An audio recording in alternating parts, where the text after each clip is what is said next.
నేను నాకెందుకులే అని నా సినిమాలు నేను చేసుకుంటున్నా. ఎస్, అమరావతి విషయంలో శివాజీ ఎప్పుడైనా మాట్లాడతాడు, ఎప్పుడైనా ఏ పార్టీతో అయినా ఎదురెళ్ళి మాట్లాడతా. అది రైతుల కష్టం. ఆ కష్టాన్ని మీరు మీ ఇష్టం వచ్చినట్టు ఎవరికాళ్ళు వాడేసుకుందామంటే చూస్తా ఊరుకోం. ఏంటి, నేను ఈ సినిమా రిలీజ్ ముందు ఇచ్చిన ఇంటర్వ్యూ మీ అందరికి చాలా ఇబ్బందిగా అనిపించింది కదా. నేను ఎప్పుడైనా మాడతా గురు, ఎవడికి భయపడను. మీలాగా ఆడెవడో ఇచ్చే పేటీఎం డబ్బుల కోసం నా బతుకు నడిస్తే చాలులే అని అనుకుని పోయే రకాన్ని కాదు నేను.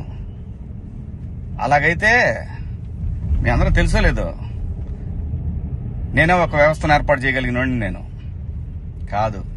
ఈ బతుకిచ్చింది మనకి జనం, అది నాకైనా రాజకీయ నాయకులకైనా.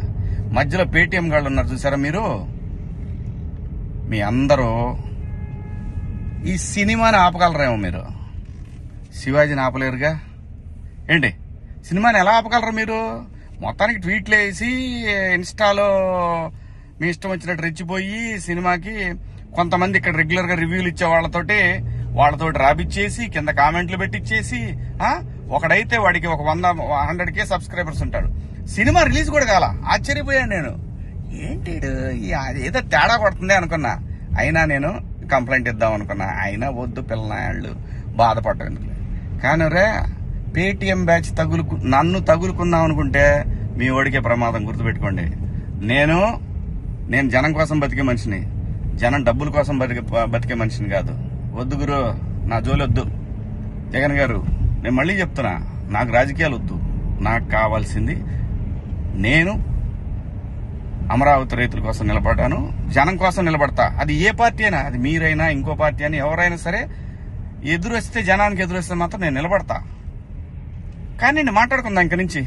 నేను డైరెక్ట్ గా అడుగుతా పిఎం గారినే, ఈ దేశంలో సిబిఐ మీద నమ్మకం ఉండాలంటే, సిబిఐ మీద నమ్మకం కుదరాలంటే ఫస్ట్ కేసులను రాజకీయ నాయకులందరినీ కూడా పక్కన పెట్టి, రాజకీయాల నుంచి పక్కన పెట్టి, వాళ్ళు మంచోళ్ళ చెడ్డోళ్ళ అని తేలిన తర్వాత వాళ్ళని పాలిటిక్స్ లో ఉండే విధంగా చేయగలిగితే బాగుంటదని పిఎం గారిని కూడా అడుగుదాం అనుకున్నా. ఇక నుంచి మిమ్మల్ని రోజు అడుగుతా. ఇక నుంచి మీకు రోజు నా జోలు రావద్దు.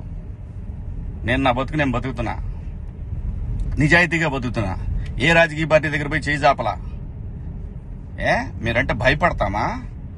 ఏం చేస్తారు అబ్బాయి? మీ గవర్నమెంట్ ఉన్నప్పుడే ఏం చేయలేకపోయారు. నన్ను ఎందుకు చేయలేకపోయారు తెలుసా? పైన నేచర్ ఒకటి ఉంది అబ్బాయి. రప్ప ఇవన్నీ బాగుంటాయి వీడియోల్లోనూ వాటిలో చూసుకోవటానికిను ఎగేసుకొని మనం భుజాన రేపేదో జరుగుద్దని ఊహించుకుంటే. మనందరికంటే ప్రకృతి గొప్పది అబ్బాయి, గుర్తుపెట్టుకోండి.